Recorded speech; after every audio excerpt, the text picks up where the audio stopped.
ආයුබෝවන් අද මම හදන්නේ සැමන් ඇඹුලට තෙල් දාලා. ඉතින් ඕගොල්ලෝ සැමන් තෙල් දාලා හොඳටම දන්නවා හදාගන්න. ඒත් ඉතින් මං හදන විදිහත් පොඩ්ඩක් බලන්නකෝ. ඒකත් හොඳටම රසයි. ඉතින් එහෙනම් අපිට මේකට අවශ්‍ය වෙනවා මම අනිවාර්යෙන් මාළු මිරිස් කරලක් තියෙන්න ඕනේ. ඉතින් මේක මාළු මිරිස් කරලක් තියෙනවා. අපි තක්කාලි ගෙඩියක් දානවා, ලුණු දානවා, සුදු ලුණු දානවා, රම්පේ කරපිංචා දානවා. ඒ වගේම අපි සැමන් ටින් එකක් අරන් තියෙනවා. ඔයගොල්ලන්ට පුළුවන් නයි මිරිස් කැමති නම් මේක දාගන්න. ඒ වගේම ඔයගොල්ලන්ට කැමති සැමන් එකක් ගන්න පුළුවන්. ගෙදර හදපු සැමන් උනත් ඔයගොල්ලන්ට අරගන්න පුළුවන්. ඉතින් අපි එහෙම අරගෙන බලමු මේ අපේ සැමන් තෙල් දැම්මම කොහොමද හදන්නේ කියලා. දැන් අපි අපේ සැමන් එක කඩලා අරගෙන තියෙන්නේ. අපේ අනිත් අමුද්‍රව්‍ය සෝදගෙන තියෙනවා.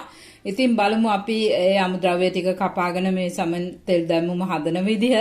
අපි සැමන් ටික වහලා පැත්තකින් තියලා අපි බලමු අපේ ලුණු පහේ අමුද්‍රව්‍ය ටික කපාගෙන කොහොමද මේක හදන්නේ කියලා. අපි අපේ සුදු ලුණු ටික තලලා ගත්තා. ඉතින් තලලා හරි මේ විදිහට කපලා හරි ඔයගොල්ලෝ අරගන්න. සුදු ලුණු ටිකක් මම වැඩිපුර අරන් තියෙනවා. ඉතින් ඊට අමතරව අපිට පුළුවන් ලොකු ලුණු හරි පොඩි ලුණු හරි මේ විදිහට කපාගෙන අරගන්න. පොඩි ලුණු තියෙනවා නම් ගන්න ඒකත් යෙදුවහම මේක රසයි. මේ විදිහට මේකත් චපා ගන්න. මාළු මිරිස් කරලත් අපි මේ විදිහට ටිකක් පෙති වගේ ඉටින්න ඇටත් එක්කම කපා ගමු. මේක එක කරලක් දාන හින්දා වැඩි සැර නෑ. ඔයගොල්ලන්ට සැර අකමැති නම් පුළුවන් මේක ඇට ඉවත් කරලා අරගන්න. ඒ වගේම අපිට පුළුවන් තක්කාලි ගෙඩියත් කෑලි පොඩියට කැමති නම් පොඩියට යොදා ගන්නත් පුළුවන්. ලොකුවට කැමති නම් ලොකුවට යොදා ගන්නත් පුළුවන්. ඒකත් කපලා මේ රම්පේ කරපිංචා සේරම ලෑස්ති කරගෙන අපේ අමුද්‍රව්‍ය ටික ලෑස්ති කරගෙන බලමු ඊළඟට අපේ මේ සැමන් තෙල් දැමුම කොහොමද හදාගෙන යන්නේ කියලා. දැන් අපේ අමුද්‍රව්‍ය ටික සේරම ලෑස්ති. සැමන් ටිකක් ලොකු කෑලි වලට මම අරන් තියෙන්නේ. ඒ වගේම තක්කාලි කපාගෙන අරගෙන තියෙනවා. සුදු ලුණු තලලා අරගෙන තියෙනවා. මාළු මිරිස් කපලා අරගෙන තියෙනවා. නයි මිරිස් එක කපලා අරගෙන තියෙනවා. ලුණු ටිකක් එක ගෙඩියක් වගේ වෙන්න තමයි මම ගත්තේ. ලුණු වැඩිපුර දාන්නේ නැහැ. සැමන් රස වැඩි වෙන්නයි මම මේක හදන්නේ. ඉතින් ඕගොල්ලන්ට කැමති නම් පුළුවන් ලුණු ටිකක් වැඩිපුර දාලා මේ තෙල් දැමුමයි හදාගන්න. ඉතින් මේ රම්පේ කරපිංචා අරන් තියෙනවා.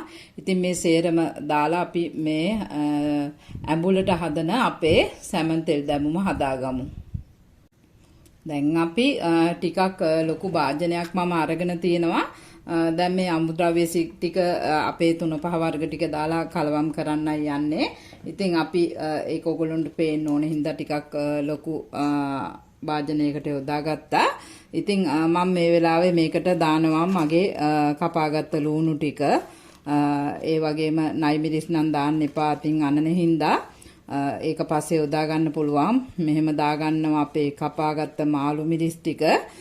ඊට පස්සේ අපි දාගන්නවා මේකට මේ සුදු ලුණු ටික, තක්කාලි ටික, තක්කාලි ටිකක් දාගන්න. තක්කාලි ටිකක් දාගෙන මේ රම්පේ කරපිංචා ටිකත් මේ භාජනයේටම දාගන්න. ඉතින් ඇත්තටම පොඩ්ඩක් වෙනස් විදිහට තමයි මේක හදන්නේ. නැත්තම් ඕගොල්ලෝ සාමාන්‍යයෙන් හදන විදිහට නෙමෙයි. ඉතින් මේ භාජනයේට අපිට පුළුවන් අපේ 3-5 වර්ග ටික දාගන්න. ලුණු ස්වල්පයක් දාගන්න. සැමන් වලත් ලුණු තියෙන්න පුළුවන්. ඉතින් ඒ හින්දා ලුණු බලලා යොදා ගන්න. මිරිස් කුඩු ටිකක් ඔයගොල්ලෝ කැමති සැර අනුව මිරිස් කුඩු ටිකක් දාන්න පුළුවන්. ගම්මිරිස් කුඩු ටිකක් දාන්න පුළුවන්. ඔයගොල්ලන්ට සැර එහෙම ඔයගොල්ලන්ගේ ප්‍රමාණය අනුව යොදා ගන්න වෙනස් කරගන්න පුළුවන්. ලුණු රස බලලා ලුණු දාන්න. කහ කුඩු ටිකක් දානවා මම. ඒ වගේම මේක කහ කුඩු දාලා අපි මේ සියලුම ද්‍රව්‍ය ටික මෙහෙම කලවම් කරගමු. මෙහෙම අනාගමු. ඉතින් මේක අනලා මේ විදිහට තෙල් දැමුම හැදුවාම හරිම රසයි. ඉතින් අපි බලමු මේක අනාගෙන මේ ඉස්සරහට කොහොමද කරන්නේ කියලා. අපි මේකට දානවා සියඹලා යුෂ හරි. ඕගොල්ලන්ට පුළුවන් සියඹලා ටිකක් දිය කරලා යුෂ හදාගෙන මේකට මේ ඇඹුල හිටින්න දාන්න. ඉතින් අපිට පස්සෙත් මේක යොදා ගන්න පුළුවන්. අපි මේ වෙලාවෙම මේකට මේ ටිකත් කලවම් කරලා මේ මිශ්‍රණය හදාගමු.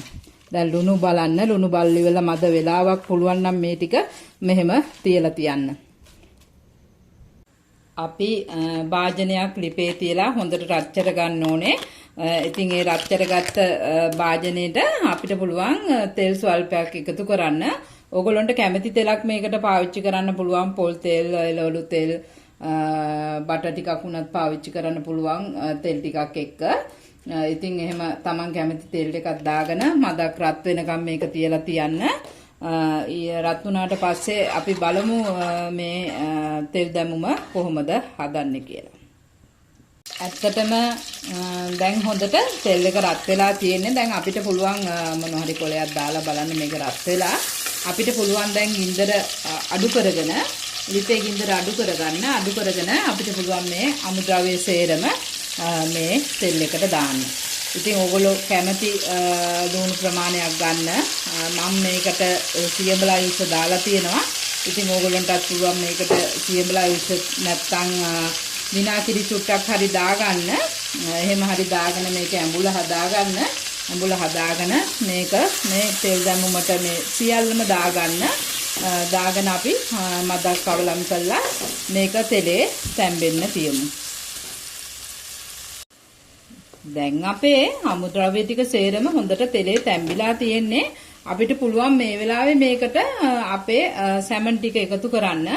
ඉතින් අපි කෑලි වලට කඩාගත්ත සැමන් ටික මේ වෙලාවේ මේකට එකතු කරනවා. ටිකක් ලොකු කෑලි වලට අපි කඩාගෙන තියෙන්නේ. මොකද මේක කලවම් කරද්දී පොඩි වෙන්න පුළුවන්. ඒ හින්දා ඉතින් අපි මේක හොඳට කලවම් කරගෙන අපේ අවසානයේ මම මේකට මුරුංගා කොළ ටිකක් එකතු කරනවා. ඉතින් ඕගොල්ලන්ට පුළුවන් ගෙදරක ගන්න තියෙනවා නම් මුරුංගා කොළ ටිකක් එකතු කරන්න. ඉතින් ගුණදායකයි. සැමන් කියන එක හරිම ගුණදායකයි. ඉතින් සැමන් මාළු ගුණදායකයි. ඉතින් අපි මේකට මුරුංගා කොළ ටිකකුත් එකතු කරනවා. මදක් මේක තෙලේ තැම්බුණාට පස්සේ අපි බලමු ඒකත් කරලා අපේ පිළිගැන්වීම කොහොමද කරන්නේ කියලා. දැන් අපේ සැමන් ටිකත් හොඳට තෙලේ තැම්බිලා තියෙන්නේ. අපි මේ වෙලාවේ මේකට අර සෝදගත්ත මුරුංගා කොළ ටික එකතු කරනවා. ඉතින් මේක ඕගොල්ලන්ට තියනවා නම් විතරක් එකතු කරන්න පුළුවන්. කලවම් කරලා අපි පිළිගැන්වීම කරලා බලමු. මේ තියෙන්නේ අපි රසවත්ව හදාගත්ත අපේ සැමන් තෙල් දැමුම. ඉතින් ඕගොල්ලන්ටත් පුළුවන් මේ විදිහට හදලා රස බලන්න. පුදුම රසයක් තියෙන ඇඹුලට. ඉතින් මම මේකට අවසානයේ එකතු කරගත්ත මුරුංගා කොළ ටිකුයි අපි කපාගත්ත නයි මිරිස් කල්ලයි. ඉතින් ඕගොල්ලන්ටත් පුළුවන් මේ විදිහට හදලා මේ ඇඹුල රස බලන්න. ඉතින් එහෙනම් තවත් කෑමකින් ඕගොල්ලෝ හමුවට එනකම් මං ගිහින් එන්නම්. මම කුක් විත් ජයා.